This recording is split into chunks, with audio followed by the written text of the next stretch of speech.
The email notification arrives, a simple digital chime. Your statement is now available. You take a quiet, shallow breath. You log into the account. Credit card, student loan, car payment. Your eyes scan past the colorful marketing banners, the fake smiles, the empty offers, down to the two numbers that matter, the only two that are real, the payment you made last month, and the new current balance. You did what you were supposed to do. You sent the money. You sacrificed. You said no to a dinner with friends. You packed a lunch instead of buying one. You made a choice to make that payment happen. But the current balance has barely moved. It is a few dollars lower. Maybe. After all that effort, after all that quiet sacrifice, a cold, heavy feeling settles in your stomach. It is a feeling of futility, of running on a treadmill that is angled slightly uphill. You are expending enormous energy just to avoid sliding backward. Your financial life has become a colossal act of staying in place. This feeling is not a sign of weakness. It is not a failure of your character. It is not because you are undisciplined. It is a rational response to being caught in a powerful, invisible system. A system that conventional advice fails to properly explain. The advice you always hear is simple. It is shouted from every corner. Pay off your debt. Focus all your energy on the debt. Be aggressive. Be relentless. This advice feels like common sense. It feels responsible. It is what a disciplined person would do. But here is the paradox. For someone with a small income, this advice can be a trap. It can keep them financially stuck forever. It is a strategy that seems logical, but it ignores the physics, the brutal physics of the situation. It is a well-intentioned map that leads you deeper into the wilderness. It is like telling a swimmer caught in a riptide, swim harder toward the shore. Anyone who has faced a real riptide knows this is a fatal mistake. It is the fastest way to become exhausted, to be swept out to sea, to understand why. We must reframe the problem. Debt is not a number. It is not a moral failing. It is a force of nature. Imagine you are in the ocean. The shore is financial stability, a place of safety, solid ground, but you have been pulled out into a riptide. This is the debt current, a powerful, unseen channel of water, pulling you directly away from the shore. It is relentless and impersonal. It does not care how hard you work. It does not care about your intent. It does not care if you are a good person. It just pulls. No matter how hard you swim, the current is pulling you back. You might make a little progress, a few feet, but you are becoming exhausted.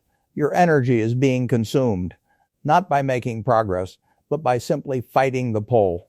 This is why your debt balances barely seem to move. You are swimming against the current, and you are losing. The only way to survive is to stop fighting head on. You must understand its mechanics. You must have a protocol for escape. To escape the debt current, we must first identify the forces that give it power. We must give these forces a name so we can see them clearly. First, the interest drain. Second, the zero-sum treadmill. And third, the motivation erosion. Only after mapping these forces can we execute the counterintuitive but effective escape plan, the Shoreline Protocol. Let us begin the analysis. This is the engine of the riptide, the raw mathematical power. When you make a payment, it is not one solid action. The lender splits it into two parts. One part is the principal. This is your effort. This is you swimming. The other part is the interest. This is the current, the force pulling you back. With a large balance and a high interest rate, the current is incredibly strong. You make a payment, $300, a powerful stroke toward shore, but the statement shows the truth. $200 was consumed, gone, eaten by interest, instantly vaporized. The current pulls you back with most of your strength. Your net progress is small, only $100. You expended 300 units of energy for 100 units of progress. This is a disastrously inefficient system. It is, as Buffett might describe it, a leaky boat. You are bailing water out while the ocean pours back in. A frantic losing battle. The mathematics are unforgiving. They are a tax on your future. The interest is a shadow salary, a salary you pay to the bank for the privilege of being in debt. It is paid every single day on a balance of $10,000 at 20% interest. You accrue over $5 in new interest charges every single day. That is $2,000 a year just to stay in the same place. That is the speed of the current. It never sleeps. It never takes a day off. It works on weekends, on holidays. It works while you sleep. It is always pulling. Your payments are your attempt to swim faster than that constant pull. When your income is small, you can only swim so fast. You might swim at a speed of $6 a day. The current pulls back at $5. Your net progress is agonizing.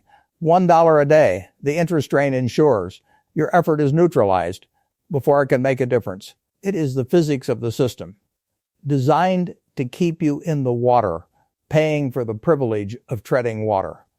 This is a psychological force, but it is just as powerful. It is the feeling that every dollar sent to your debt is a dollar you cannot use. You cannot save it for an emergency. You cannot use it to invest in a skill. You cannot fix the strange noise in your car. This creates a terrible choice. A zero-sum game, a financial checkmate where every move is a loss. Option A, pay the debt. You make minimal progress. You remain completely exposed. You have no life raft, no savings. You are financially naked. One unexpected expense, a medical bill, a repair, and you must take on more debt. The current pulls you out further. You are punished for doing the right thing. Option B, keep the cash. You feel a tiny bit safer, but you are filled with guilt. The debt balance grows faster. The interest is compounding. The current gets stronger. You are punished for trying to be responsible. This is the zero-sum treadmill, a perfect trap for a logical mind. This mental state is paralyzing. It triggers a biological response. The constant low-level threat floods your brain with cortisol, the stress hormone. Cortisol is not designed for long-term use. It is for acute, short-term threats. A predator in the wild, when it runs for months or years, it begins to do damage. It shuts down long-term planning. It kills creative problem-solving. Your brain's executive function is hijacked. Your thinking narrows to short-term survival. How do I get through this week? How do I make it to Friday? This leads to inaction, or it leads to panicked, inconsistent actions. 1 month, pay extra on debt. The next, hoard cash in fear.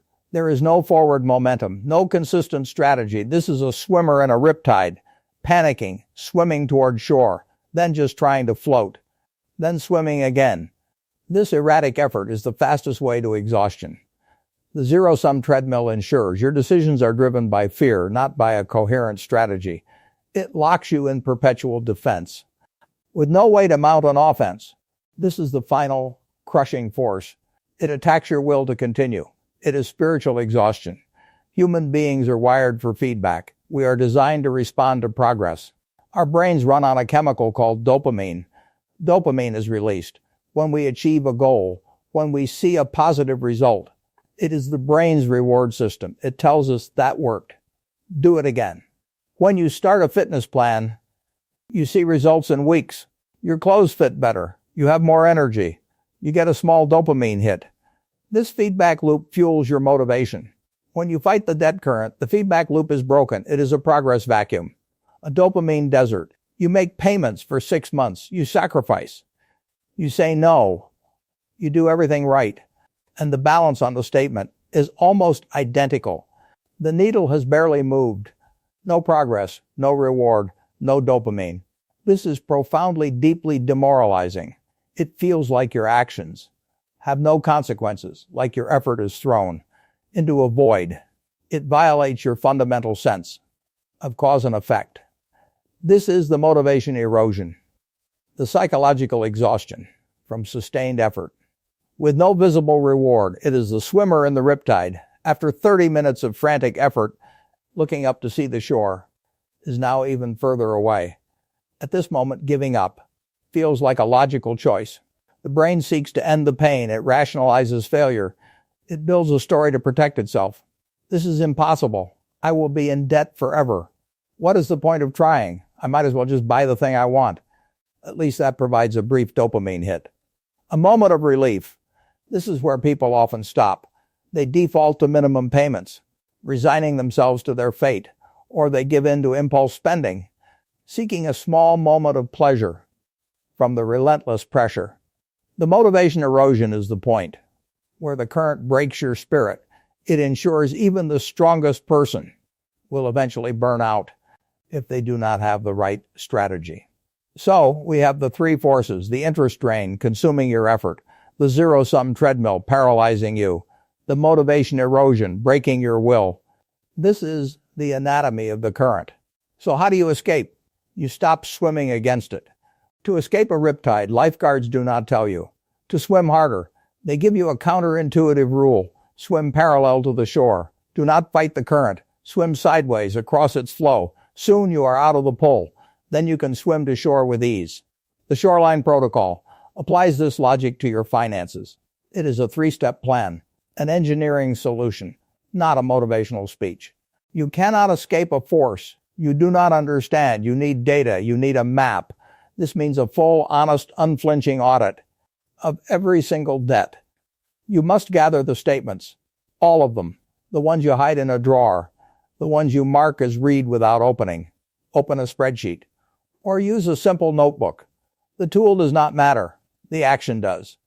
For each debt, you will list four things: the creditor's name, the total amount owed, the interest rate, the minimum monthly payment. This can be a painful process. Seeing the full number in one place can feel like a physical blow. This is why so many people avoid it. It is not laziness. It is a deep, primal fear of the truth, a fear of judgment. But you must reframe this. You are not creating a document of your failures. You are a doctor reading a patient's chart. You are observing symptoms. You are making a diagnosis without emotion, without judgment. You are creating a battle map. You are the general of an army. This is your intelligence report. It shows the enemy's position, their strength, their speed. Clarity is the prerequisite for control. You must know the speed and direction of every current pulling on you. This map is your foundation. This is the most critical step, the most controversial, the most powerful. This step directly fights. The zero-sum treadmill. It is your first offensive move. Before you aggressively attack the debt, you must build a small life raft. This is a small emergency fund. $1,000 is a common target. For some, it might be $500. The number is less important than its existence. It is a symbolic and a practical act. You must acquire this money. Place it in a separate savings account. An account at a different bank if possible. Make it slightly difficult to access. You label this account Raft, not vacation fund, not fun money, Raft. During this phase, you pay only the minimums on all your debts. The absolute required minimums. Every single extra dollar goes toward building this raft. This feels wrong. It feels completely backward. Your brain will scream at you. This is irresponsible. The interest is still growing. And the answer is yes, it is. That is a calculated short-term cost. A price you pay for strategic clarity. You are sacrificing a few dollars in interest now to break a psychological cycle that would have cost you years of your life. This raft is your insulation, your protection from chaos. It is financial breathing room. It buys back your brain.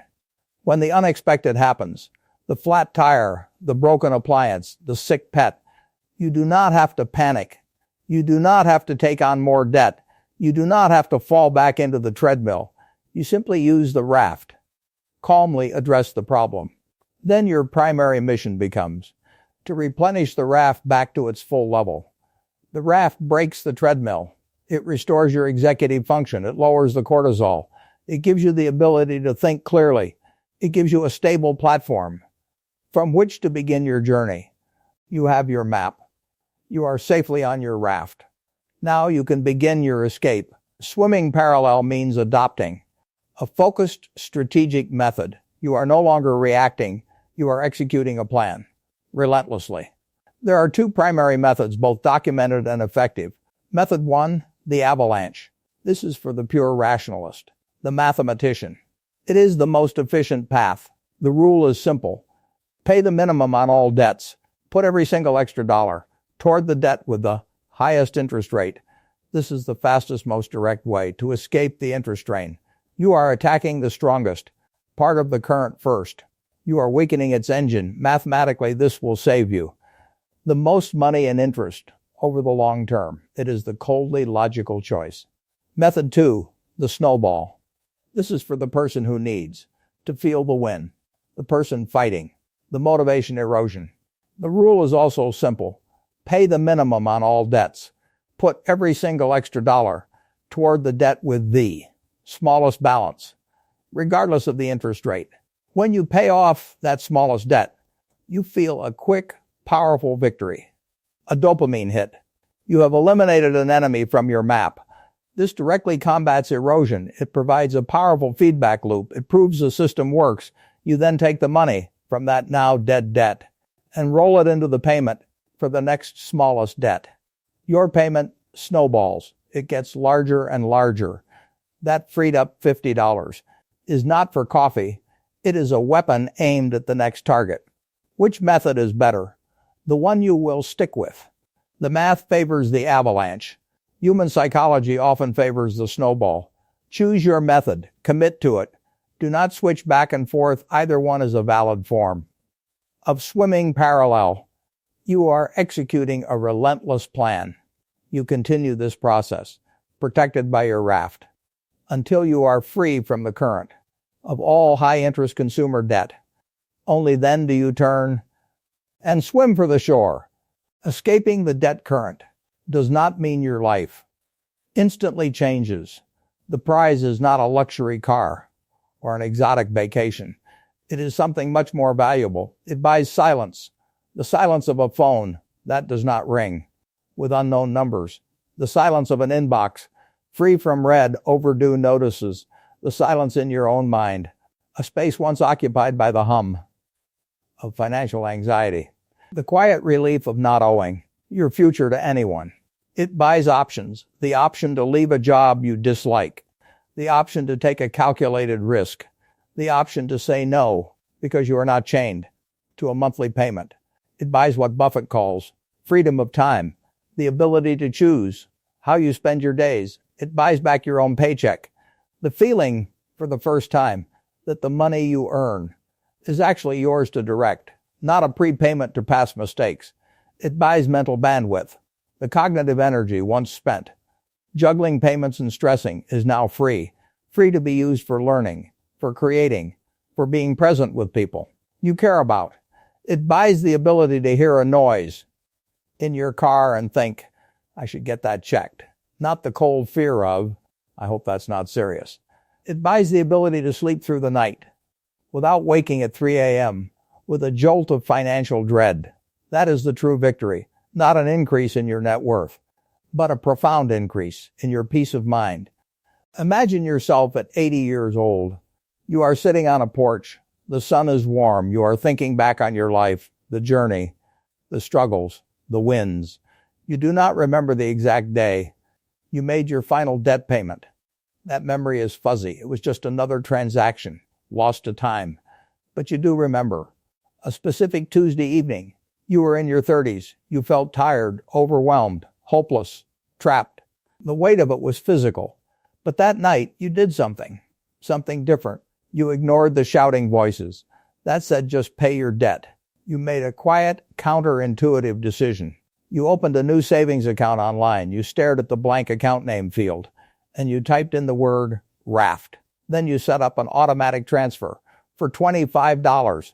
It felt foolish, a tiny, insignificant action in the face of a giant problem, like a pebble at a tidal wave. But looking back from 80, you realize that was the moment, the pivot point, the real victory. It was not about the $25. It was about the decision to stop swimming against the current. It was the decision to build a raft first, a decision that led to a protocol that led to an escape that compounded over decades into a life of earned stability, a life of quiet freedom. If this framework provided value, consider subscribing for more analysis.